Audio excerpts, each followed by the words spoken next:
শাস্ত্রীয় সঙ্গীতে ইন্দ্রপতন মাত্র ৫৫ বছরেই থেমে গেল সুরেলা সফর। প্রয়াত উস্তাদ রশিদ খান। রবীন্দ্র সদনে শেষ শ্রদ্ধা, মুখ্যমন্ত্রীর উপস্থিতিতে গান স্যালুট। ২০০৬ সালে পদ্মশ্রী সম্মানে ভূষিত হন উস্তাদ রশিদ খান। সে বছরই সঙ্গীত নাটক একাডেমির পুরস্কার পান তিনি। ২০২২ সালে পান দেশের তৃতীয় সর্বোচ্চ নাগরিক সম্মান পদ্মভূষণ। সাদামাটা জীবনই পছন্দ রশিদের। ভালোবাসেন মানুষের সঙ্গে মিশতে, আর মানুষ ভালোবাসে তাঁর কণ্ঠকে। সুর ও মূর্ছনায় দুনিয়ার হৃদয় জয় করেছেন। ১৯৮০ সালের এপ্রিলে ১৪ বছরের কিশোর রশিদ চলে এলো কলকাতায়। কলকাতার আইটিসি সঙ্গীত রিসার্চ একাডেমিতে শুরু হলো সঙ্গীতের পাঠ। কাছ থেকে দেখলেন পণ্ডিত অরুণ ভাদুরী, পণ্ডিত অজয় চক্রবর্তীদের। জন্মসূত্রে উত্তরপ্রদেশের বাদায়ুর বাসিন্দা তিনি। বিখ্যাত সুরকার শাকিল বাদায়ুর পাড়ার ছেলে। বাবা হামিদ রেজা খানও ছিলেন শাস্ত্রীয় সঙ্গীতজ্ঞ। তিনি ৪ বছরের রশিদকে নিয়ে গিয়েছিলেন উস্তাদ নিসার হোসেন খানের কাছে। তার কাছেই শাস্ত্রীয় সঙ্গীতের প্রথম নাড়া বাঁধা। শাস্ত্রীয় সঙ্গীতে ইন্দ্রপতন, ৫৫ বছরেই থেমে গেল তাঁর সফর। প্রয়াত উস্তাদ রশিদ খান। সুরলোকে সুরের ওস্তাদ। মার্গ সঙ্গীতের নক্ষত্র পতনে শোকস্তব্ধ সঙ্গীত মহল।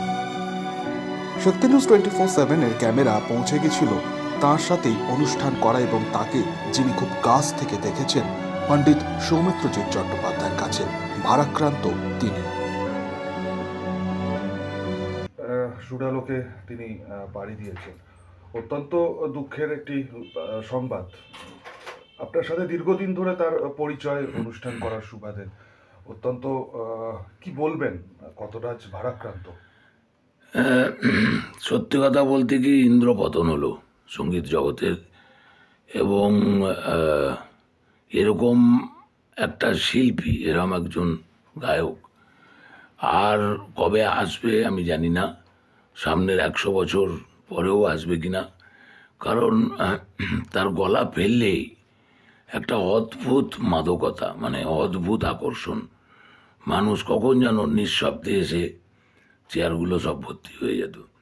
আমার সাথে সম্পর্কটা অনেক দিনের, বহুদিনের, 80s। তখন ও এসআরে স্কলার তবে থেকে। তো তারপরে এই সম্পর্কটা যত দিন গড়িয়েছে আরও গভীর হয়েছে। এবং আমি প্রথম বোধহয় দুর্গাপুরে ওনাকে স্কলার্স মানে ওয়ার্কশপ করার জন্য আনতে পেরেছিলাম। এবং ৩ দিন উনি দুর্গাপুরে, যারা সেই ওয়ার্কশপে উপস্থিত ছিলেন জানেন নিশ্চয়ই যে উনি ৩ দিনের একটা ওয়ার্কশপ হয়েছিল। এবং আমি ওস্তাদজির সাথে বাজিয়েছিলাম, সেটাও বোধহয় ওরকম 90s শুরু বা 80s শেষের দিকে। FCI community centre, first in my life আমি খান সাহেবের সাথে বাজিয়েছিলাম। এবং ওনার গান সম্বন্ধে আমার বলার মানে জানি না আমার বলার ততটা অধিকার আছে কি না। কারণ জনতাই বিচার করে দিয়েছেন যে তার গায়কটা কোন স্তরের, তার গায়কী। উনি আজকে সারা পৃথিবীতে জনপ্রিয়তা। এবং আমি দেখেছি যে হোল ইন্টারন্যাশনাল এয়ারপোর্টে এশিয়ান মিউজিকের সেকশনে কয়েকটা লোকের সিডি এবং গান পাওয়া যায়, ক্যাসেট বা সিডি যে সময় ছিল। তো তার মধ্যে উস্তাদ রশিদ খান একজন। আমি ওনার যে প্রথম ট্রাস্ট উনি করেছিলেন, সাকারি বেগম মেমোরিয়াল ট্রাস্ট, তার মানে একদম শুরু ফাউন্ডার মেম্বার ছিলাম। তো তারপরে নানান ওনার স্কুলে আমি অনেক দিন সিনিয়র সেকশনের টিচার ছিলাম, রিদম সেকশনের। তো এই সম্পর্কটা কি বলবো, মানে শুধু আমার না, গোটা সঙ্গীত জগতের একটা ভয়ানক ক্ষতি হয়ে গেল, অপূরণীয় ক্ষতি। এবং কিছু বলার নেই, কোনো ভাষা নেই কি শব্দ দিয়ে এত অল্প বয়সে চলে যায়, এটা আমরা কেউ এক্সপেক্ট করিনি। পিয়ারলেস হাসপাতাল থেকে নিয়ে যাওয়ার পর সারা রাত নাকতলার বাড়িতেই রাখা হয়েছিল বিশ্ববরেণ্য শিল্পীর মরদেহ। সকাল 9:10 নাগাদ বাড়ি থেকে বের করা হয়। সকাল 9:40 পৌঁছায় রবীন্দ্র সদনে। অসংখ্য অনুরাগী ও গুণমুগ্ধদের শেষ শ্রদ্ধা জানানোর জন্য সেখানেই শায়িত রাখা হয়েছে উস্তাদের মরদেহ। দুপুর 1টা নাগাদ রবীন্দ্র সদন চত্বরে রাষ্ট্রীয় মর্যাদায় গান স্যালুট দেওয়া হয় প্রয়াত শিল্পীকে। তারপর আবার ফিরিয়ে নিয়ে যাওয়া হয় নাকতলার বাড়িতে।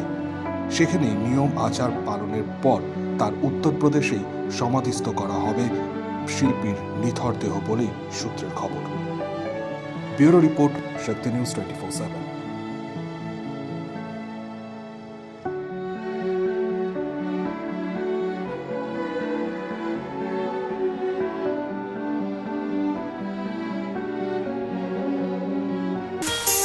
কাজের প্রেশার, চাইছেন একটু রিল্যাক্স, একদিনের উইকেন্ডে শহর থেকে দূরে কোথাও যেতে চাইছেন, কিন্তু যাবেন কোথায় ভেবে উঠতে পারছেন না।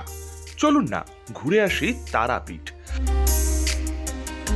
আর তারাপীঠ মানেই মধু মমতা হোটেল অ্যান্ড রিসর্ট, যেখানে গেলে আপনার মাইন্ড একদম ফ্রেশ। তাজা অক্সিজেন সাথে গ্রাম্য পরিবেশ আপনাকে হাতছানি দেবে। AC deluxe room, swimming pool, gymnasium, indoor games আর সাথে আপনার পছন্দের মতন ডিশ। এছাড়াও যে কোনো সামাজিক অনুষ্ঠানে আজই বুক করতে পারেন মধু মমতা হোটেল অ্যান্ড রিসর্টের ব্যাংকুয়েট হল। রাত জাগা তারাদের সাথে, পরিবার বা বন্ধু বান্ধবের সাথে আপনিও সময় কাটাতে পারেন হোটেলের লনে। তাই ভুলবেন না, তারাপীঠ মানে hotel Madhu Mamata and resort. ঠিকানা hotel Madhu Mamata and resort, Tarapith, Tarapith road, Indian oil petrol পাম্পের ঠিক বিপরীতেই, তারাপীঠ, বীরভূম। যোগাযোগ নম্বর 9775555599 অথবা 9002410083। বীরভূম মানেই তারাপীঠ, আর তারাপীঠ মানেই মধু মমতা হোটেল অ্যান্ড রিসর্ট।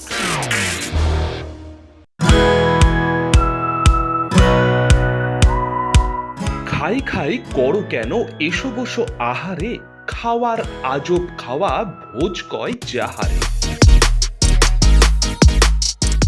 ভোজন রসিক বাঙালির খাওয়া দাওয়ার সেরা ঠিকানা মানেই Sher e Bengal. Indian, Chinese, South Indian, continental ডিশের হরেক রকম সম্ভার এখন একই ছাদের তলায়। এছাড়াও রয়েছে শের-ই বেঙ্গলের স্পেশাল কিছু আইটেম, যা একবার মুখে দিলেই ভোলার নয়। ঘরোয়া পরিবেশে হোটেলের আতিথেয়তা আপনাকে মুগ্ধ করবে। রেস্তোরাঁর পাশাপাশি রয়েছে থাকার সুবন্দোবস্ত। সিঙ্গেল বেড থেকে ডাবল বেড, ট্রিপল বেড এবং ডিলাক্স এসি রুম। পাচ্ছেন 24 ঘন্টা পানীয় জল ও বিদ্যুৎ পরিষেবা। রয়েছে লকার, পার্কিং এর সুবন্দোবস্ত। এছাড়াও এসি, গিজার, টিভি, সিকিউরিটি সহ লন্ড্রির সুবিধে। মিটিং বা যে কোনো সামাজিক অনুষ্ঠানের জন্য এখন নিশ্চিন্তেই আসতে পারেন শের-ই বেঙ্গলে। Sher e Bengal, JP Avenue, Sagarbhanga, SBI ব্যাংকের ঠিক পাশে, দুর্গাপুর 713211। যোগাযোগ নম্বর 9609900511 অথবা 9775555222। শের-ই বেঙ্গল, একবার আসলেই বারবার আসতেই হয়।